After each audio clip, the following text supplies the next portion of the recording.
Hey guys, today I'm going to show you my favorite version of a poha. Now this is not your traditional Bombay poha and it's not a traditional North Indian poha either. This is my fusion of the two different styles and it's one of my favorite variations of a nice fluffy potato poha. Let's get started. Now before we move forward, be sure to hit that subscribe button and let me know in the comments down below how much you like poha. So we'll get started by heating up a non-stick pan on medium-high heat and add in your ghee. Then add in your Kashmiri dried red chili, cumin seeds and hing. Now I had this super large red chili, so I'm going to use just one, but if you have a smaller variation, then use 2 to 3. Then once that is fragrant, add in all of your washed and diced potatoes. It's gonna make a nice sizzle. Give it a toss in that ghee and then cover and cook on medium-high until the potatoes start to become crispy. Now while the potatoes are getting crispy, go ahead and prepare your actual poha. Now poha is actually just flattened rice which really puffs up and becomes fluffy once you add water to them. What I'll be doing is I'll be adding it all into a sieve and just rinsing them with cold water. Now in my case, the poha that I buy does not contain much grit or sand, so I don't have to really soak it to get those inedible parts filtered. So depending on what the source of your poha is, then you might want to add it into a big pot of water and then clean the poha just like how you clean rice before cooking. Set that aside.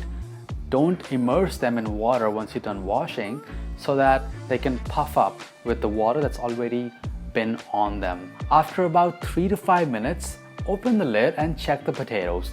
They'll be starting to turn crispy at the bottom. At this point, give it a toss and then cover the lid again to make the other sides of the potatoes crispy as well. Check the potatoes again, and at this point the potatoes should be looking pretty good. Now add in your onions, turmeric and some salt and just give it a mix and then cook this covered for a few more minutes until the onions become soft. If you're using fresh peas, add it with your onions right now. Once the onions have softened, add in all of your frozen peas and just cook that uncovered until the peas become soft and defrosted.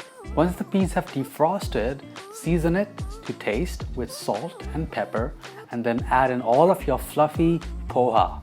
Give it a really good mix, and because of that turmeric, the poha is going to turn nice and bright yellow. It's going to look beautiful. Now once it's completely combined, add in all of your freshly chopped cilantro and a nice spoonful or squeeze of lime juice. Adjust for seasoning one more time and we are ready to serve. Now growing up, this used to be and still is one of my favorite breakfasts. It's carb on carb and it's just super delicious. To top it off, you can even enjoy this with some buttered toast.